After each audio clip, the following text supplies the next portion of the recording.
নমস্কাৰ বন্ধু বান্ধৱীসকল, আপোনালোকক আছাম ডিজিটেল এইচডি চেনেলটোলৈ প্ৰথমতে স্বাগতম জনাইছোঁ। অতি সুখবৰ, পুনৰ আহিছে CRPFৰ ফালৰ পৰা 800টকৈ কনষ্টেবলৰ গ্ৰুপ বি গ্ৰুপ চিৰ পোষ্ট। এইকেইটা পোষ্টৰ কাৰণে কি কোৱালিফিকেশ্যন লাগিব বা কিদৰে এপ্লাই কৰিব লাগিব গোটেইখিনি আমি ভিডিঅ'টোত আলোচনা কৰিম। আপোনালোকে মোৰ ডেছক্ৰিপশ্যনৰ লিংকৰ পৰা আছাম কেৰিয়াৰৰ অফিচিয়েল ৱেবছাইটত আহিব। মই ডাইৰেক্ট লিংক দি দিছোঁ। এতিয়া ভিডিঅ'টো আৰম্ভ কৰোঁ। আহক আমি এডভাৰটাইজমেণ্টখন আলোচনা কৰিম। লাষ্ট ডেট দিয়া আছে 4/9/2020। এতিয়া আমি আলোচনা কৰিম ক'ত কিমান পোষ্ট আছে। টোটেল পোষ্ট দিয়া আছে 800টা গ্ৰুপ বি আৰু গ্ৰুপ চিৰ কাৰণে। নাম্বাৰ ওৱানত আছে ইনস্পেক্টৰ ডাইটেচিয়ান।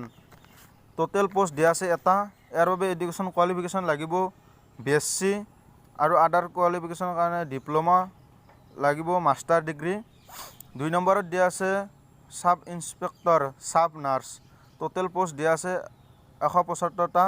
ইয়াৰ বাবে এডুকেশ্যন কোৱালিফিকেশ্যন লাগিব higher secondary pass, others qualification লাগিব ডিপ্ল'মা ইন জেনেৰেল নাৰ্ছিং। 3 নম্বৰত দিয়া আছে চাব ইনস্পেক্টৰ ৰেডিঅ'গ্ৰাফাৰ। টোটেল পোষ্ট দিয়া আছে 8টা। ইয়াৰ বাবে এডুকেশ্যন কোৱালিফিকেশ্যন লাগিব হায়াৰ ছেকেণ্ডাৰী পাছ আৰু আদাৰ্ছ কোৱালিফিকেশ্যন লাগিব 2 বছৰৰ ডিপ্ল'মা ৰেডিঅ' অৰ্গেনাইজেশ্যনৰ কাৰণে। নাম্বাৰ 4ত দিয়া আছে assistant sub inspector pharmacist. Total post দিয়া আছে 84টা। ইয়াৰ বাবে এডুকেশ্যন কোৱালিফিকেশ্যন লাগিব হায়াৰ ছেকেণ্ডাৰী পাছ আৰু আদাৰ্ছ কোৱালিফিকেশ্যন লাগিব 2 ইয়াৰ্ছ ডিপ্ল'মা ইন ফাৰ্মাচী, 2 বছৰৰ ফাৰ্মাচীৰ ডিপ্ল'মা লাগিব। 5 নম্বৰত দিয়া আছে assistant sub inspector physiotherapy. Total post দিয়া আছে 5টা। ইয়াৰ বাবে এডুকেশ্যন কোৱালিফিকেশ্যন লাগিব হায়াৰ ছেকেণ্ডাৰী আৰু আদাৰ্ছ কোৱালিফিকেশ্যন লাগিব বেচেলাৰ ইন ফিজিঅ'থেৰাপি, 3 বছৰৰ ফিজিঅ'থেৰাপি ডিপ্ল'মা লাগিব।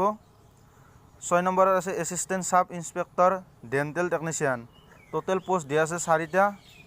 ইয়াৰ বাবে এডুকেশ্যন কোৱালিফিকেশ্যন 10 পাছ হ'লে হ'ল আৰু আদাৰ্ছ কোৱালিফিকেশ্যন লাগিব 2 বছৰৰ ডেণ্টেলৰ কোৰ্চ কৰা হ'ব লাগিব।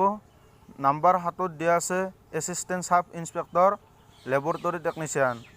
টোটেল পোষ্ট দিয়া আছে 64টা।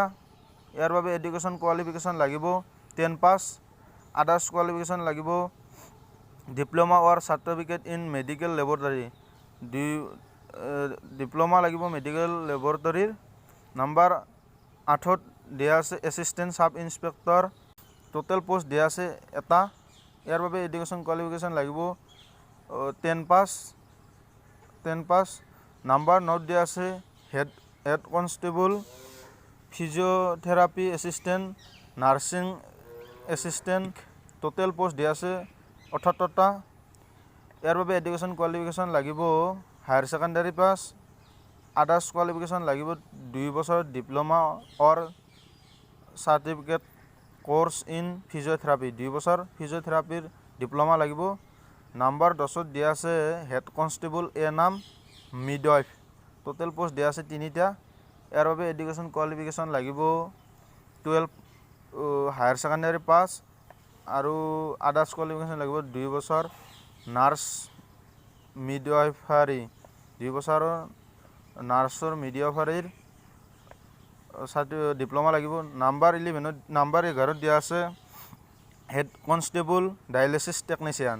টোটেল পোষ্ট দিয়া আছে 8টা। ইয়াৰ বাবে এডুকেশ্যন কোৱালিফিকেশ্যন লাগিব হায়াৰ ছেকেণ্ডাৰী পাছ আৰু 2 years diploma in dialysis technician, 2 বছৰৰ ডায়েলিচিছ টেকনিচিয়ানৰ চাৰ্টিফিকেট লাগিব। নাম্বাৰ 12ত দিয়া আছে head constable junior X ray assistant. ইয়াৰ বাবে টোটেল পোষ্ট দিয়া আছে 84টা। ইয়াৰ বাবে এডুকেশ্যন কোৱালিফিকেশ্যন লাগিব 10 পাছ আৰু আদাৰ্ছ কোৱালিফিকেশ্যনৰ বাবে লাগিব ডিপ্ল'মা ৰেডিঅ' অৰ্গেনাইজেশ্যনৰ। নাম্বাৰ 13ত দিয়া আছে হেড কনষ্টেবল লেবৰেটৰী এছিষ্টেণ্ট। ইয়াৰ বাবে টোটেল পোষ্ট দিয়া আছে 5টা। এডুকেশ্যন কোৱালিফিকেশ্যন লাগিব মেট্ৰিক পাছ আৰু certificate of laboratory assistant course, diploma লাগিব লেবৰেটৰী এছিষ্টেণ্ট কোৰ্চ কৰা। নাম্বাৰ 14ত দিয়া আছে head constable electrician. Total post দিয়া আছে এটা।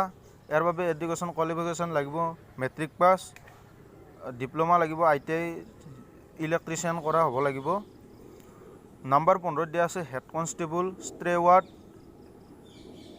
টোটেল পোষ্ট দিয়া আছে 3টা।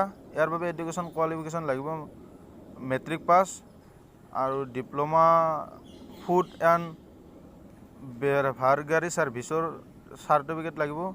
নাম্বাৰ 16 দিয়া আছে কনষ্টেবল মাছালচি, ইয়াৰ টোটেল পোষ্ট দিয়া আছে 4টা। ইয়াৰ বাবে এডুকেশ্যন কোৱালিফিকেশ্যন লাগিব 10 pass, not less than 2 years experience in a similar job, 2 বছৰৰ এক্সপিৰিয়েঞ্চ চাৰ্টিফিকেট থাকিব লাগিব, চিমিলাৰ জব কৰা হ'ব লাগিব। নাম্বাৰ 17 দিয়া আছে কনষ্টেবল কুক, টোটেল পোষ্ট দিয়া আছে 116টা। ইয়াৰ বাবে এডুকেশ্যন কোৱালিফিকেশ্যন লাগিব 10 pass, not less than 1 year experience as cook, কুকৰ 1 বছৰৰ চাৰ্টিফিকেট লাগিব। নাম্বাৰ 18 দিয়া আছে কনষ্টেবল চাফাই কৰ্মচাৰী, ইয়াৰ বাবে টোটেল পোষ্ট দিয়া আছে 121টা। ইয়াৰ বাবে এডুকেশ্যন কোৱালিফিকেশ্যন লাগিব 10 পাছ আৰু